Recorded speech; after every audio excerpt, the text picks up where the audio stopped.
సముద్రంలో అలొచ్చింది. ఈ సముద్రంలో అలొచ్చింది అంటే సముద్రంలో ఉండేటువంటి అల సముద్రంలో ఉండే నీళ్ళే పైకి లేచింది. అట్లాగా సముద్రంలో ఉండే నీళ్ళే పైకి లేచి మళ్ళీ అణిగింది.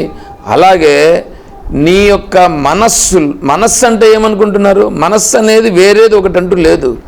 ఆ మనస్సు అనేటువంటిది నీ యందు అంటే ఏ చైతన్య స్వరూపమునందు ఒక అలలాగా వచ్చింది. చైతన్యం అనేటువంటిది ఒక సముద్రం అయితే ఆ సముద్రం అనేటువంటి దాంట్లో ఒక థాట్ అనేటువంటిది ఒకటి వచ్చింది. నీకు ఆలోచన అనేటువంటిది ఒకటి వచ్చింది.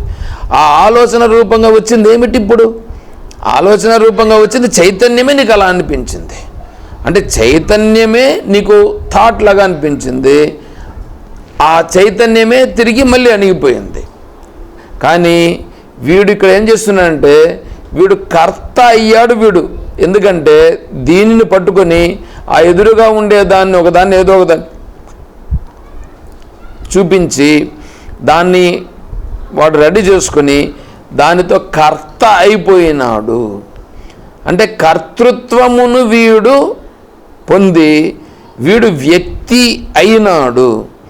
వ్యక్తి ఎప్పుడైనాడో వ్యక్తి అయినప్పుడు ఏమవుతాడంటే వీడి చుట్టూ ఇంకా బాండ్ అంటే ఆ సంకల్పం అనేటువంటిది పుట్టిన తర్వాత విషయముతో సంబంధపడినప్పుడు ఆ థాట్ పైకి వచ్చింది, మళ్ళీ థాట్ అణిగిపోయింది. అలాగే కనుక ఉండిపోతే దాన్ని నిన్న చెప్పాను నేను మీకు, ఎంజాయ్మెంట్ అని. ఎంజాయ్ చేస్తాడు వాడు. ఎంజాయ్ చేస్తాడంటే ఏంటి? ఈ రెండింటిని తెలిసిన వాడు ఎలా ఉంటాడంటే చూస్తూ ఉంటాడు. జస్ట్ చూస్తూ ఉంటాడు. ఇదంతా ఎందుకు జరుగుతుంది, ఎలా జరుగుతుందని అంటే ఆ ప్రకృతి చేస్తున్నటువంటి ఈ గేమ్ను చూస్తూ ఉంటాడు. దాంట్లో ఆ ప్రకృతి గేమ్ను చూస్తూ తను నిర్మలంగా చూస్తూ సాక్షిగా ఉండగలుగుతాడు. అలా ఉండగలిగే సామర్థ్యం అతనికి వస్తుంది. అలా ఉండాలంటే నీకు ఆ వివేక జ్ఞానం కలిగితే అప్పుడు నీకు అది వస్తుంది.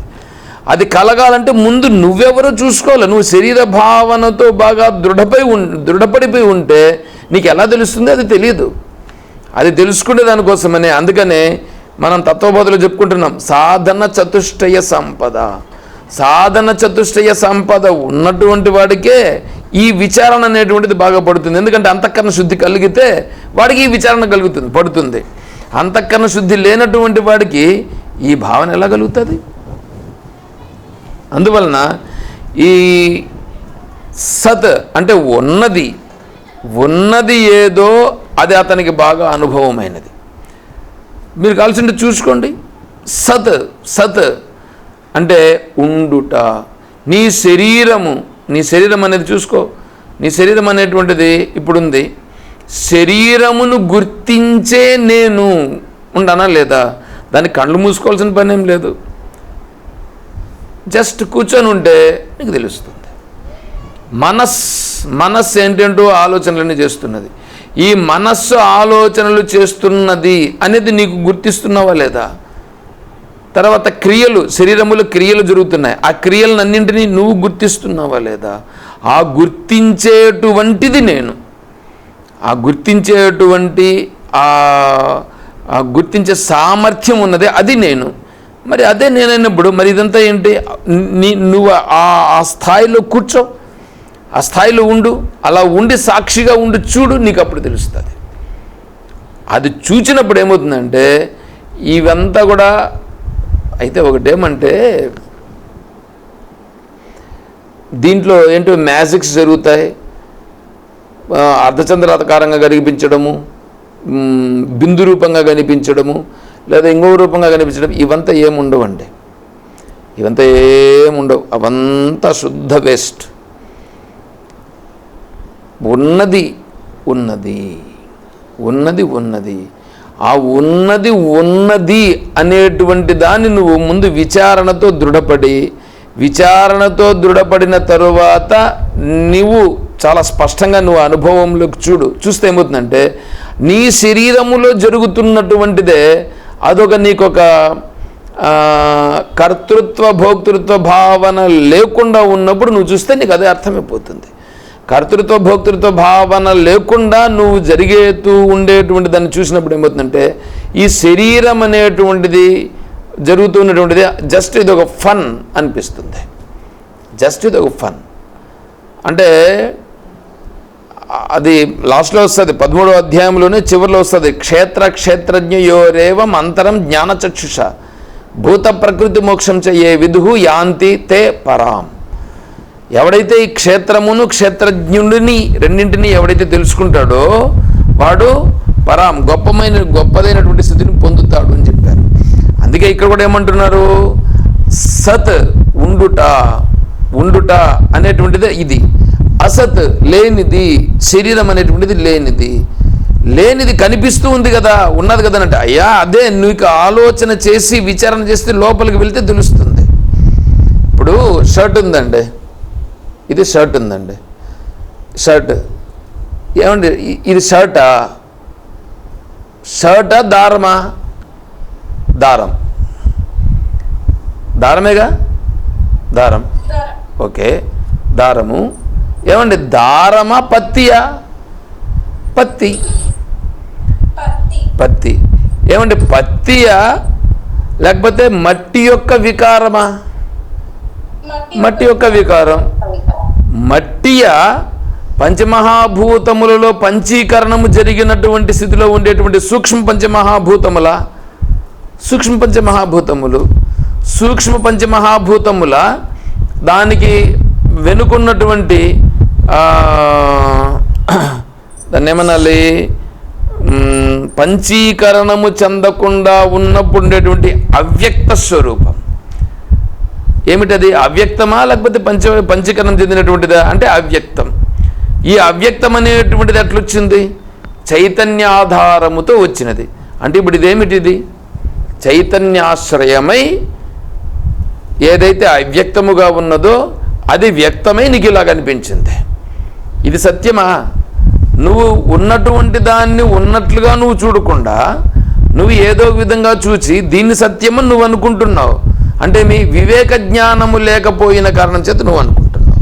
తర్వాత మీరు చూడండి, మీ శరీరం ఉన్నది. మీ శరీరం అనేటువంటిది పుట్టినప్పుడు ఎంత ఉంది? పుట్టినప్పుడు 30 సెంటీమీటర్లు ఉన్నది, 2.5 కేజీ ఉండి ఉంటుంది. ఇప్పుడు ఎంత ఉంది? ఇప్పుడు కనీసం అంటే తక్కువ ఉంటే ఒక 70 కేజీలు ఉంటుంది, 5 నుంచి 6 అడుగులు పొడవు ఉంటుంది. మరి ఇప్పుడు ఇంత బరువు ఇది ఎట్లా అయినది? దేని నుంచి అయినది? బయట ఉండేటువంటి ఆహార పదార్థాలంతా దీంట్లో వేసి ఇంత అయినది, ఇంత బరువైనది. అంటే ఇప్పుడు అర్థం ఏంటి? బయట ఉండేదాన్ని ఎత్తి దీంట్లో వేసినావు, బయట ఉండేదాన్ని దీంట్లో వేసావు కాబట్టి కదా ఇంత అయ్యింది ఇది. లేకపోతే ఇది ఊరికేని ఇదేమన్నా ఇట్లా అయిందా? లేదుగా. అంటే ఏమి? ఆడుండేదాన్ని తీసి ఎడేసావు, ఇది ఇట్లుంది, మళ్ళీ ఇదేమవుతుంది? మళ్ళీ ఇది ఇక్కడి నుంచి అడుగుపోతుంది. అంతేగా ఇక్కడ జరుగుతుండేది. దీనికోసమని నువ్వు ఎందుకు ఇంత ఇదవుతున్నావు?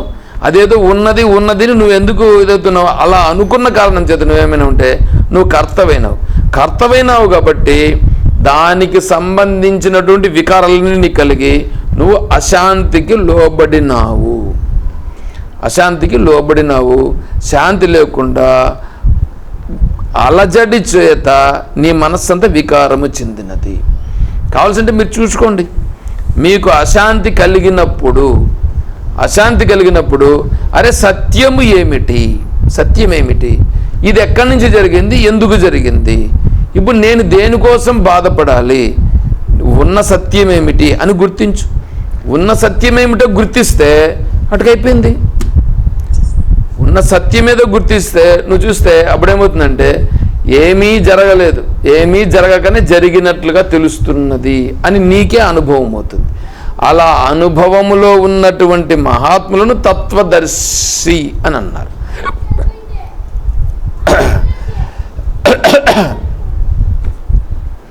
ఇప్పుడు తాడున్నది, తాడు ఎందు పాము కనిపిస్తున్నది. పాముకు ఆధారము చైతన్యమే, తాడుకు ఆధారము చైతన్యమే. తాడుకు ఆధారం చైతన్యం, పాముకు ఆధారం కూడా చైతన్యమే.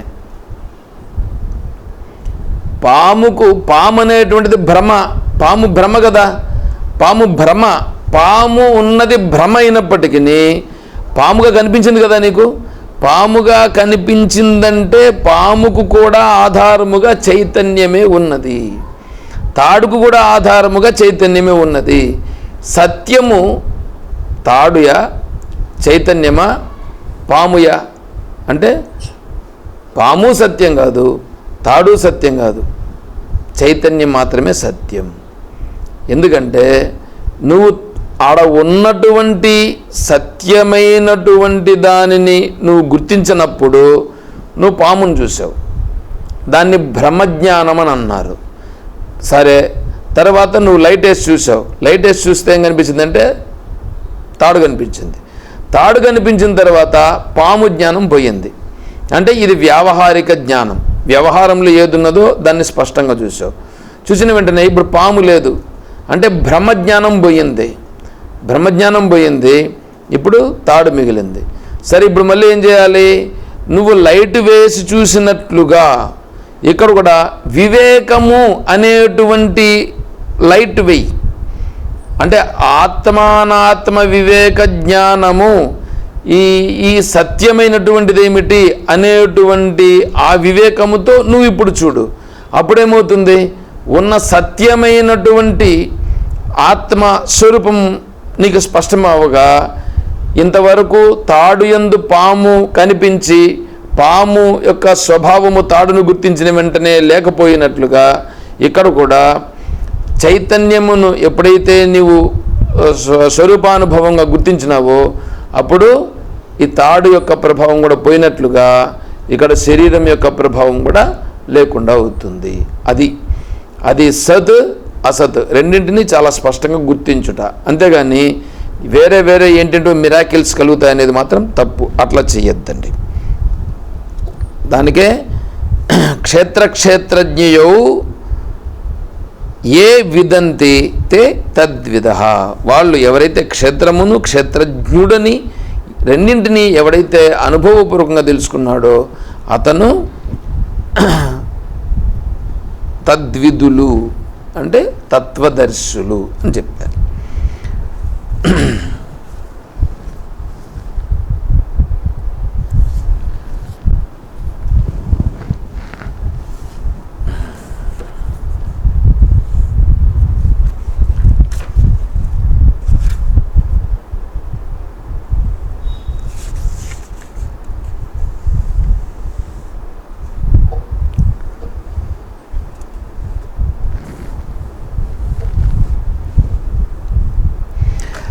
దీన్ని మనము ఇక్కడ ఏంటంటే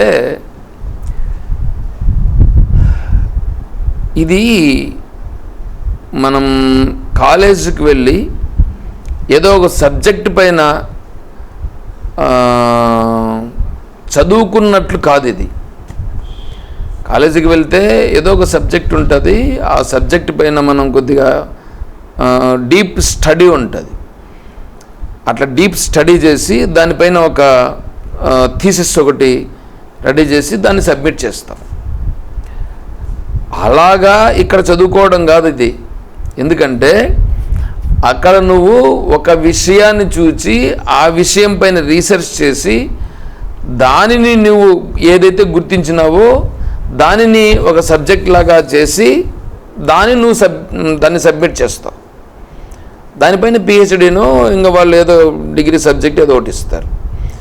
ఇక్కడేంటంటే ఇక్కడ నువ్వు చేయాల్సింది ఏంటంటే ఆ క్షేత్రము ఎవరో కాదు, శరీరం ఇదే.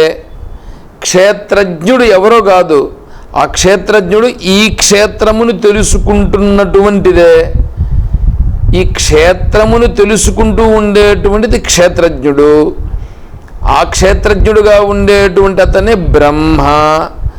ఆ బ్రహ్మయే సత్యము, శరీరము సత్యం కాదు. దీన్ని చాలా స్పష్టంగా అనుభవంలోకి తెచ్చుకోవాలి. అంటే ఇదేంటి? ఇదే జీవితం. ఇందుకోసం ఈ జీవితం వచ్చిండేది. మరి ఇందుకోసం వచ్చినటువంటి ఈ జీవితం దీన్ని మనం స్పష్టం చేసుకోవాలంటే మొట్టమొదట ఏం కావాలి? దేహాభిమానం పెట్టుకొని ఈ దేహమే నేను, ఈ దేహానికి సంబంధించిన వాళ్ళనని ఇదే పట్టుకుంటూ చేయడమా? అంటే అయా దేహాభిమానమును విడిచిపెట్టి నీవు చెయ్యవలసిన కర్మను నువ్వు చేస్తూ ఉండుటావు. అంటే ఏంటప్పుడు అక్కడ అర్థము? మానసికంగా ఈ వివేక జ్ఞానం పట్టుబడాలి మనస్సుకి. మానసికంగా ఈ వివేక జ్ఞానం పట్టుబడి తర్వాత నువ్వు ఆచరణలో అప్పుడు నువ్వు చేస్తావు చూడండి కర్మ. నువ్వు చేసేటువంటి కర్మ అప్పుడు ఎలా ఉంటుందంటే ఈ వివేక జ్ఞానము కలిగితే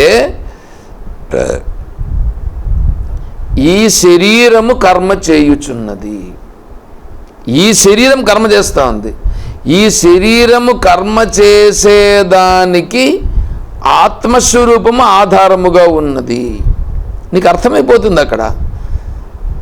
ఈ శరీరం కర్మ చేస్తూ ఉంది, ఆత్మ ఆధారంగా ఉండే శరీరములో చేతనత్వం వచ్చినది.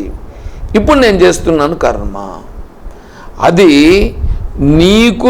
నీకు విధించబడిన కర్మ, జీవనయాత్రకు నీకు అవసరమైన కర్మను నువ్వు చేస్తుంటావు.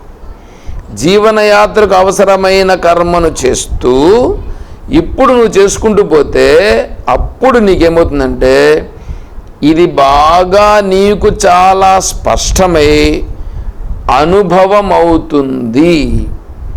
అలా అనుభవం కావాలంటే మొదట వివేకము, రెండవది నీ ఆచరణలో దాన్ని పెట్టుట. అది నిజమైనటువంటి కర్మయోగము. నిజమైన కర్మయోగం అది. అంటే నీవు అనుభవంలోకి తెచ్చుకునేదానికి, నీ స్వరూపానుభవమును తెచ్చుకునేదానికి నేను చేస్తున్నటువంటి కర్మ, అది కర్మయోగం అవుతుంది. అంతేగాని కర్మ చేసి కృష్ణార్పణం అనేది, కర్మ చేసేది కృష్ణార్పణం అనేది. ఆ కర్మ చేసేటప్పుడంతా ఇంక వేరే వేరే రకాలుగా ఏంటంటూ ఉంటాయి, అవంతా నేను చెప్పలేను. అది చేసిన దానివల్ల అది కృష్ణార్పణం అంటే నీ అంతఃకరణ శుద్ధి ఎక్కడ కలుగుతుంది? అంతఃకరణ శుద్ధి కలగనప్పుడు నీకు ఇంకా భావన ఎక్కడ కలుగుతుంది? ఆ ఫీల్ ఎట్లా వస్తుంది నీకు? ముందు నువ్వు ఫీల్ కావాలండి. నేను జీవము,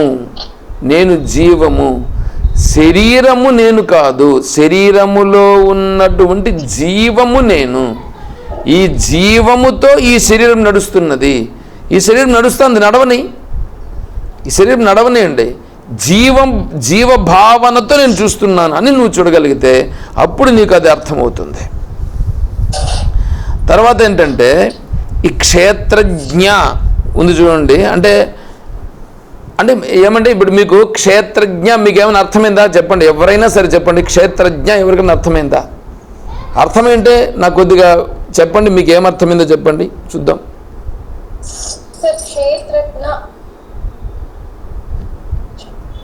చెప్పండి. ఇప్పుడు శరీరాలన్నీ క్షేత్రాలు అయితే ఇన్ని క్షేత్రాల్లో ఉండేది ఒక్కటే, అది ఆ క్షేత్రజ్ఞం.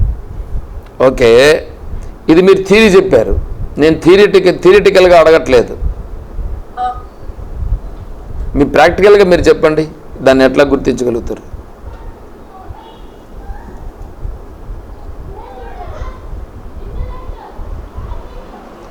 ఎందుకంటే ఫీల్ అయితేనే ఈ అధ్యాయం మనకు పట్టుబడుతుంది. ఫీల్ కాకుండా ఉంటే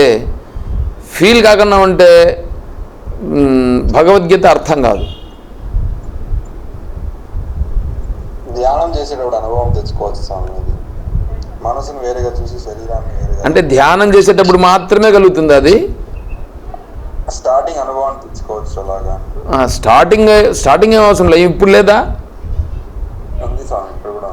మరి ఇప్పుడు కూడా ఏంటి అది ఎట్లా అనిపిస్తుంది, ఎట్లా ఫీల్ అవుతారు?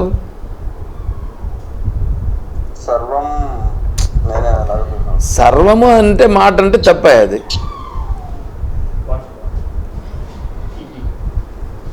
అక్కడ తీసుకోండి. క్షేత్రజ్ఞ అంటే అంటే క్షేత్రంలో ఉండేవాడు, క్షేత్రంలో ఉండేవాడిని క్షేత్రజ్ఞ అంటారు. జ్ఞ అంటే ఉండేటువంటి వాడు అని అర్థం.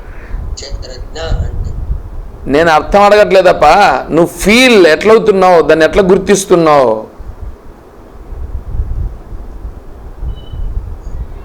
ఎట్లా సమయం చెప్పేది, అది ఎట్లా ఫీల్ అవుతావు అంటే మీరు చెప్పింది వింటా ఉన్నాము, ఏదో మనసుకు వస్తా ఉంది. నేను అందుకే చెప్పాను కదా, ఇప్పుడు నేను అందుకే చెప్పాను కదా. నేను అందుకనే చెప్పింది మీకు ఏం చెప్పానంటే, వినండి నేనేం చెప్పానంటే, కాలేజీకి వెళ్ళి కాలేజీలో ఒక సబ్జెక్ట్ని మనం ఏదో ఇన్వెస్టిగేషన్ చేసి డీప్గా స్టడీ చేసి దాన్ని చెప్పినట్లేం కాదు. ఇది కూడా క్షేత్రజ్ఞ అంటే క్షేత్రం ఉంది, క్షేత్రమును తెలుసుకుండేవాడు క్షేత్రజ్ఞుడు, అట్లా కాదు అది. దాన్ని ఎట్లా అంటే, నువ్వు ఇప్పుడు ఉన్నావు కదా, నేను తెలుసుకుంటున్నాను, తెలుసుకుంటూ ఎవరున్నారో నువ్వు చూసుకో. కావాల్సింది జస్ట్ నువ్వు కూర్చోవాలా. నీకు ఇంకొకటి చెప్తానేనండి, మీకు మీరు ఇలా కూర్చొని ఉండగా మీరు ఏమీ ఆలోచన చేయకుండా ఉండగలుగుట. ఒకటి చూడండి, ఆలోచనలు వస్తున్నాయి, దాన్ని చూడండి. ఆలోచన రాకుండా ఉండేది నాకు తెలుస్తూ ఉంది, ఆలోచనలు వస్తూ ఉండేది నాకు తెలుస్తూ ఉంది, ఈ శరీరం ఉండేది నాకు తెలుస్తూ ఉంది. ఏమంటే అర్థమవుతుందా? చూసుకోండి. ఇప్పుడు మీరున్నారు, శరీరము ఉన్నది, తెలియబడుచున్నది. నాకు అర్థమవుతుందా? ఓకే. ఆలోచనలు రాకుండా ఉన్నది నాకు తెలుస్తున్నదా? తెలుస్తున్నది. ఆలోచనలు వస్తున్నాయి, అది తెలుస్తుందా? అది తెలుస్తుంది. అంటే ఆలోచనలు వచ్చుట తెలియచున్నది, ఆలోచనలు రాకుండా ఉండుట తెలియచున్నది, శరీరము ఉండుట అది తెలుస్తున్నది. అంటే ఏదైతే తెలుసుకునేటువంటి సామర్థ్యం ఇక్కడుంది, అది చెప్పడానికి వీలు కాదు. అది కానీ నాకే ఫీల్ అవుతున్నాను. ఆ ఫీల్ చూడండి, కూర్చొని ఉన్నాను, శరీరము కూర్చుని ఉన్నది అని నాకు తెలుస్తున్నది. ఏమీ ఆలోచనలు రాకుండా ఉన్నది అది నాకు తెలుస్తున్నది. ఆలోచనలు వస్తున్నాయి అది నాకు తెలుస్తున్నది. అదే ఫీల్, అదే ఆత్మస్వరూపం. అంటే అదే క్షేత్రజ్ఞ. నువ్వు అలాగన్నా దానిని కన్నా నువ్వు ఫీల్ అవుతూ వస్తే అంటే ఆ ఫీల్ అనేటువంటిది నీకు దృఢమవుతూ వస్తే, ఆ దృఢమైనప్పుడు ఏమవుతుందంటే శరీరము, మనస్సు వీటి యొక్క ప్రభావములు తగ్గిపోతాయి. ఇవి తగ్గిపోయి నీ సహజత్వం అనేటువంటిది స్థిరమవుతుంది, దృఢమవుతుంది. ఇది అర్థమైంది? ఇప్పుడు ఏమన్నా పోనీ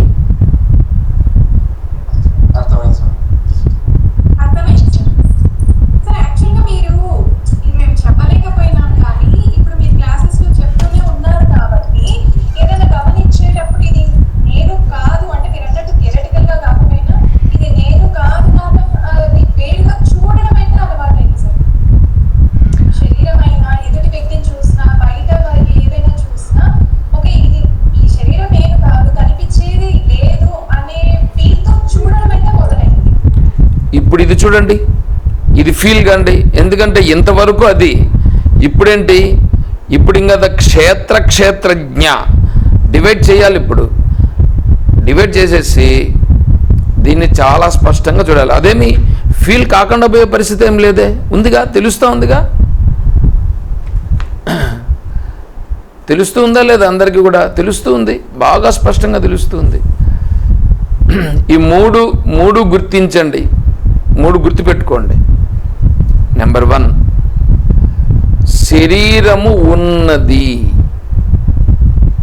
నాకు తెలుస్తున్నది. శరీరం ఉన్నది అనేటువంటిది నేను ఫీల్ అవుతున్నాను అనండి. శరీరం ఉన్నది, ఫీల్ అవుతున్నాను. సంకల్పములు వస్తున్నవి, ఫీల్, నేను గుర్తిస్తున్నాను. సంకల్పములేవి లేవు, దానిని గుర్తిస్తున్నాను. ఇదండి. ఈ 3 చేస్తూ వస్తే మీకు సంకల్పములు అనేటువంటిది క్రమంగా తగ్గిపోతాయి. సంకల్పములు తగ్గిపోయి శాంతి అనేటువంటిది నీకు చాలా స్పష్టంగా తెలుస్తుంది, చాలా స్పష్టంగా తెలుస్తుంది. అదే క్షేత్రజ్ఞ. ఈ క్షేత్రజ్ఞ నువ్వు గన ఫీల్ అయితే, క్షేత్రజ్ఞని ఫీల్ అయితే మోక్షమునకు ఎంతో దూరములో లేవు, మోక్షమునకు చాలా దగ్గరకు వచ్చేసావు. ఈ ఫీల్ అనేది కావాలి. కేవలము ధ్యానములో మాత్రం కాదు, కూర్చొని ఉన్నప్పుడు కూడా, నువ్వు ఏం పని చేస్తూ ఉన్నప్పుడైనా సరే అది నీకు బ్యాక్గ్రౌండ్ అది ఉన్నది అనేటువంటిది నీకు తెలుస్తుంది. అప్పుడు ఈ మనసుతో చేస్తావు చూడండి పనులు, ఈ మనసుతో చేసే పనులు ఆటోమేటిక్గా జరుగుతూ ఉంటాయి. అప్పుడు నువ్వు చేసేది ఎలా జరగాలనో అలా జరుగుతూ ఉంటుంది. అది నిజమైనటువంటి కర్మయోగం. సరే, ఇక్కడికి 1వ శ్లోకం పూర్తి అయినది.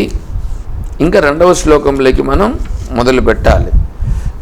2వ శ్లోకం, క్షేత్రజ్ఞం చాపి మాం విద్ధి సర్వక్షేత్రేషు భారత క్షేత్రజ్ఞయోర్జ్ఞానం యత్తజ్ఞానం మతం మమ. దీనిపైన భాష్యము అంటే దీన్ని క్షేత్రజ్ఞ భాష్యం అని అంటారు ఈ శ్లోకాన్ని. ఇది భాష్యాన్ని చూస్తూ కొంచెం నిదానంగా చెప్పుకోవాల్సి వస్తుందండి. ఆచార్యుల వారి యొక్క భాష్యం కనీసం అంటే ఓయమ్మా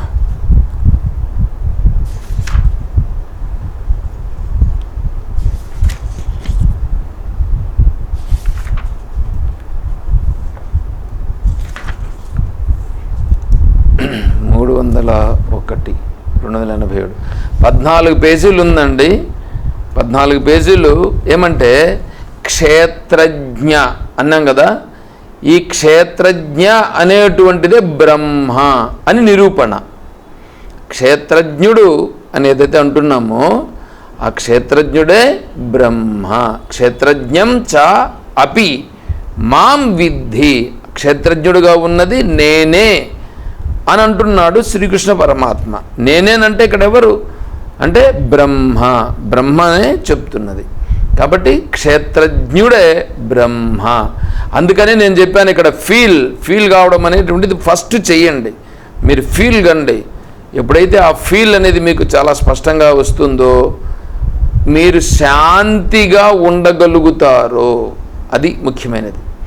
అలా శాంతిగా ఉండుట అనేటువంటిది మీకు అనుభవంలోకి వస్తే అప్పుడు ఈ క్షేత్రజ్ఞ భాష్యమును మనం విచారణ చేసుకుంటూ దీన్ని అనుభవంలోకి చాలా సులభంగా వస్తుంది. అది మనం రేపు కంటిన్యూ చేద్దాం. హరి ఓం తత్సద్. ఓం అసతో మా సద్గమయ. ఓం తమసో మా జ్యోతిర్గమయ. ఓం మృత్యోర్మా అమృతం గమయ. ఓం శాంతి శాంతి శాంతి. హరి ఓం తత్సద్. ఓం సర్వం శ్రీ సద్గురు చరణారవిందార్పణమస్తు. ఓం జయ బోలో శ్రీకృష్ణ పరమాత్మకి जय बोलो गीता माता की जय बोलो भक्त मंडली की. हर नमः पार्वती पतये. जय सीताराम. हरि ओम तत्सत्. ओम हरि ओम हरि ओम हरि ओम.